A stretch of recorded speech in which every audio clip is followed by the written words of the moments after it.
अप्रैल 1958 में लाहौर जाने वाले एक मुसाफिर को कराची एयरपोर्ट पर रोका गया तो उनके पास से 3100 तोला सोना बरामद हुआ। कराची कस्टम हुकाम ने जब प्रेस हैंडआउट में बताया कि उन्होंने 2000 तोले सोना जब्त किया है तो पुलिस की तहवील में मौजूद इस मुसाफिर ने उनकी तस्हीह की कि ये 2000 नहीं बल्कि 3100 तोले सोना था। ये शख्स जल्द ही जेल से रिहा हो गया और सिर्फ 5 माह बाद ही कसूर के करीब वाक़े एक सरहदी गांव में नमूदार हुआ, जहां उसे अमृतसर पुलिस से बचने के लिए सोने की 45 ईंटें छोड़कर फरार होना पड़ा। 6 साल बाद ये शख्स दिल्ली पुलिस की गिरफ्तारी से बचने के लिए दोबारा मंजर आम पर आया जब वो चांदनी चौक में मोती बाजार के एक ताजर के साथ सोने का एक मुआहदा कर रहा था। ये शख्स तो पुलिस से बच निकलने में कामयाब हो गया, लेकिन उसका एक साथी पकड़ा गया और पुलिस ने उससे सोने की 44 ईंटें भी बरामद कर लीं। लाहौर से निकलने वाले एक अखबार ने सन 1977 में इस शख्स को कुछ ऐसे बयान किया: गोल्डन मफरूर, एक गैर मामूली शख्स, भेस बदलने का माहिर और लूमड़ी जैसा मक्कार। इस शख्स का नाम पाकिस्तान और इंटरपोल की फहरिस्त में शामिल था और ये अक्सर दिल्ली, दुबई और लंदन का सफर किया करता था।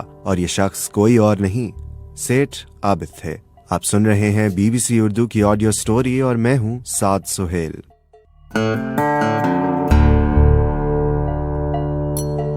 सेठ आबिद, जो 85 बरस की उम्र में वफात पा चुके हैं, उन्हें पाकिस्तान में गोल्ड किंग की हैसियत से भी जाना जाता था और उनका शुमार उन अमीर तरीन अफराद में भी किया जाता है जिनकी दौलत का इन्हिसार सोने की स्मगलिंग पर था। स्मगलिंग के कारोबार में सोने का बादशाह बनने के लिए किसी को भी सरहद के आर पार अपने नेटवर्क्स कायम करना होते हैं और रियासती अशराफिया और सरकारी अफसरान के साथ ताल्लुकात भी कायम करना होते हैं। इसके अलावा मुआशरे में अपना मकाम कायम करने के लिए अखलाकी बुनियादों पर खैर सगाली का एक वसी निजाम भी कायम करना पड़ता है। सेठ आबिद का उरूज पाकिस्तान और इंडिया की सरहद की तश्कील के साथ ही सामने आया। वो कसूर के सरहदी इलाके में पैदा हुए और वहीं पर पले बढ़े, जहां उनके शेख तजारती कबीले के मेंबरान हिंदुस्तान की तकसीम से पहले कलकत्ता से चमड़े की तजारत करते थे। सेठ आबिद सन 1950 में उस वक्त कराची मुंतकिल हो गए जब उनके वालिद ने कराची के सराफा बाजार में सोने और चांदी का कारोबार शुरू किया। कुछ ऐसे माहीगीर जो दुबई से कराची सोने की स्मगलिंग किया करते थे, उनसे मुलाकात के बाद सेठ आबिद ने सोने की स्मगलिंग की दुनिया में कदम रखा।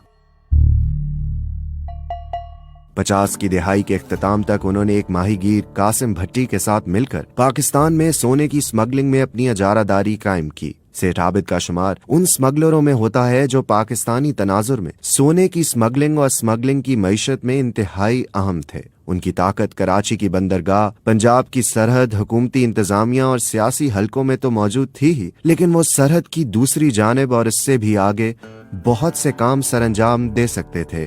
लंदन, दिल्ली और दुबई में अबूरी राब्तों के साथ सेठ आबिद ने 1950 से 1980 के दौरान इंडिया की सोने की स्मगलिंग पर कायम अजारादारी को खत्म कर दिया। सेठ आबिद ये तमाम तर सलाहियतें 1950 की दिहाई के अवाखिर तक हासिल कर चुके थे, जब उनका स्मगलिंग का निजाम लंदन, दिल्ली और कराची में एजेंट्स की तवज्जो अपनी जानिब मबजूल करवाने और पाकिस्तान और इंडिया के माबैन पंजाब के सरहदी इलाकों तक फैल चुका था। इब्तदाई तौर पर यह निजाम करीबी रिश्तेदारों के नेटवर्क पर मुश्तमिल था। उनके भाई हाजी अशरफ, जो बहुत फरावानी से अरबी जबान बोल सकते थे, दुबई में मुकीम थे, जबकि उनके दामाद गुलाम सरवर अक्सर व बेशतर दिल्ली जाते थे और सोने के स्मगलर हरबंस लाल से मुलाकात करते थे। सेठ आबिद का नाम पहली बार इंडियन प्रेस में उस वक्त सामने आया जब सन 1963 में टाइम्स ऑफ इंडिया ने खबर दी कि पाकिस्तान के गोल्ड किंग के इंडिया में रवाबित हैं, जबकि उनके बहनोई को दिल्ली में सोने की 44 ईंटों के साथ गिरफ्तार किया गया है। ब्रिटिश एयरवेज में काम करने वाले चार्ल्स मेलनी को सेठ आबिद का बरतानिया में सहूलतकार फर्ज किया गया।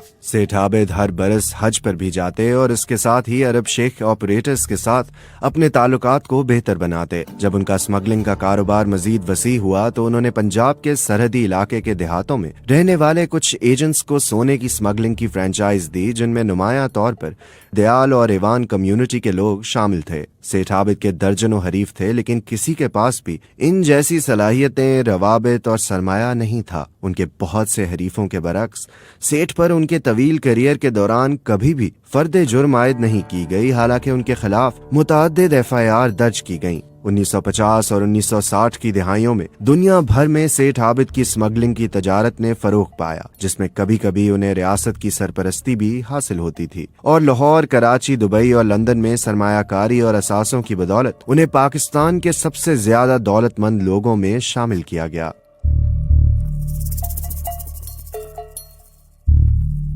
1970 की दिहाई में सेठ आबिद की स्मगलिंग की वसी कार्रवाइयों को जुल्फकार अली भुट्टो की हुकूमत के दौरान कुछ रुकावटों का सामना भी रहा और उनके कुछ असासों पर कब्जा कर लिया गया। सन 1974 में कुछ ऐसा हुआ जो किसी ने भी सोचा ना था। लाहौर शहर में सेठ आबिद की रिहाइश गाह पर पुलिस के एक बड़े छापे में पाकिस्तानी करेंसी जिसकी मालियत तकरीबन 12.5 मिलियन थी बरामद हुई। उसके साथ साथ 40 लाख मालियत का सोना, 20 लाख मालियत की स्विस घड़ियां भी कब्जे में ली गईं। इस छापे में लाहौर पुलिस ने 3 गाड़ियां और दर्जन भर घोड़ों को भी अपनी तहवील में लिया, जिन्हें गैर कानूनी सामान की नकलो हमल के लिए इस्तेमाल किया जाता था। अखबारात ने इस खबर की सुर्खी कुछ ऐसे लगाई, पाकिस्तान की तारीख का स्मगलिंग का सबसे बड़ा केस, और पाकिस्तान के गोल्ड किंग सेठ आबिद पर आलमी सतह पर स्मगलिंग कार्रवाइयों में मुलव्वस होने का इल्जाम लगाया गया। वजीर आजम भुट्टो ने सेठ आबिद इंटरनेशनल स्मगलिंग केस के लिए एक खुसूसी ट्राइब्यूनल कायम किया। इस ट्राइब्यूनल ने दर्जनों गवाहान के बयान रिकॉर्ड किए, जबकि मुतादिद वार्निंग्स के बावजूद सेठ आबिद ट्राइब्यूनल के सामने पेश न हुए। सेठ की गिरफ्तारी का मामला न सिर्फ पाकिस्तानियों की रोजमर्रा की गुफ्तगू का हिस्सा बन गया, बल्कि भुट्टो हुकूमत के लिए रियासती रिट का भी एक टेस्ट केस बन गया। पाकिस्तान में इंतहाई मतलूब शख्स की तलाश के लिए मुल्की तारीख का सबसे बड़ा ऑपरेशन लॉन्च किया गया, जिनमें पाकिस्तानी फौज, पुलिस, रेंजर्स और नेवल गार्ड की छापामार टीमों को तश्कील दिया गया। कराची में सेठ आबिद की रिहाइश गाह पर भी छापा मारा गया, जहां से बड़ी तादाद में गैर मुल्की करेंसी और सोने की ईंटें बरामद की गईं। सन 1977 में जब कराची कोस्टल गार्ड को ये इत्तला मिली कि सेठ आबिद नॉर्थ नाजमाबाद में अपनी गर्लफ्रेंड को मिलने आ रहे हैं, तो वहां भी छापा मारा गया, लेकिन इससे पहले ही सेठ आबिद वहां से फरार हो चुके थे। सितंबर 1977 में सेठ आबिद ने अपनी मर्जी से ज़िया की फौजी हुकूमत के सामने रजाकाराना तौर पर हथियार डाल दिए और अपने जब्त असासों की वापसी के लिए बातचीत की। उस साल दिसंबर में फौजी हुकूमत की प्रेस ने बताया कि सेठ ने लेफ्टिनेंट जनरल जहांजेब अरबाब को जिन्ना पोस्ट ग्रेजुएट मेडिकल सेंटर अस्पताल के तामीराती मंसूबे और अब्बासी शहीद अस्पताल के बर्न वार्ड के लिए 1,51,000 रुपए की बड़ी इमदाद दी है। सेठ अब कोई कारोबारी मुजरिम नहीं, बल्कि एक पुरअज़्म मुहिब्बे वतन बन चुके थे, जो रियासत और मुआशरे की भलाई के लिए फराख दिली से एहतियात दे रहे थे। उनकी इस शोहरत में उस वक्त मजीद इजाफा हुआ जब उनका नाम मुल्क के जौहरी प्रोग्राम में भी सामने आया।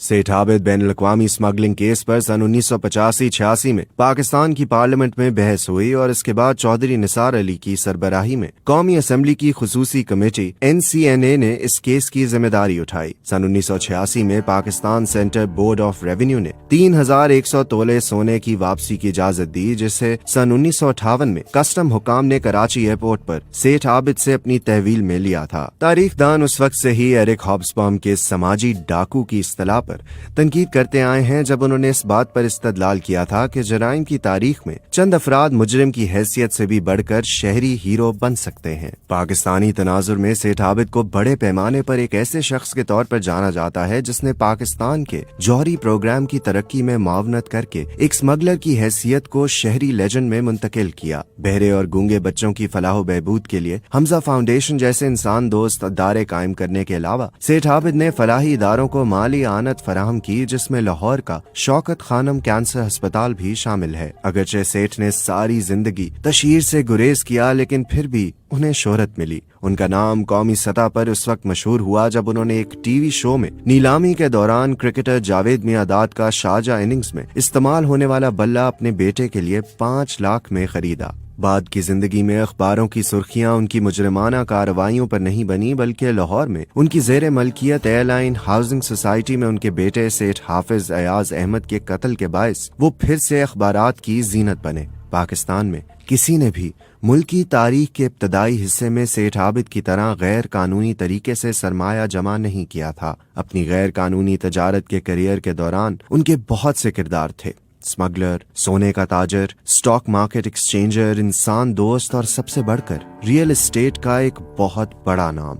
1990 की दिहाई तक वो लाहौर के मुख्तलिफ मकामात पर वसी प्रॉपर्टी रखने की वजह से शहर के सबसे ज्यादा वसाइल रखने वाले प्रॉपर्टी डेवलपर बनकर उभरे। वो कराची में कई जायदादों के मालिक थे और पैनामा लीक्स में नाम आने के बाद उन्होंने अपने असासे ब्रिटिश वर्जिन आइलैंड्स में मुंतकिल कर दिए थे। स्मगलिंग की दुनिया में उनके कारनामों के बारे में बहुत सारी कहानियां मौजूद हैं। अखबारात उनके बारे में मशहूर बयान और यहाँ तक के सोशल मीडिया आज भी सेठ आबिद को रोमानवी बनाकर पेश करता है और उनके फरार और ग्लैमर से भरी जिंदगी पर बात की जाती है। जब अखबारात ने उन्हें बदनाम जमाना पाकिस्तानी सोने के बादशाह स्मगलर की हैसियत से पेश किया तो सेठ ने उसके खिलाफ एहतजाज किया और अपने आप को ऐसे लोगों में से एक शख्स के तौर पर पेश किया जिसने सोने को आम लोगों की रसाई तक पहुंचाया। सरहदी कामों के बारे में दुनिया के सामने अपने विजन को वाजे करते हुए सेठ आबिद ने लाहौर के एक अखबार के एडिटर को बताया, मुझे सोने का बदनाम स्मगलर क्यों कहा जाता है? मैं अपनी बहनों और बेटियों की शादी के लिए सस्ता सोना फराहम कर रहा हूँ।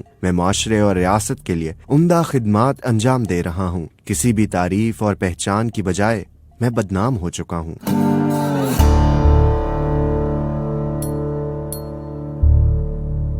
इस ऑडियो स्टोरी की स्क्रिप्ट के मुसन्निफ हैं इलियास अहमद चट्ठा, जिनकी तहरीर पढ़ने के लिए आप विजिट कर सकते हैं bbcurdu.com।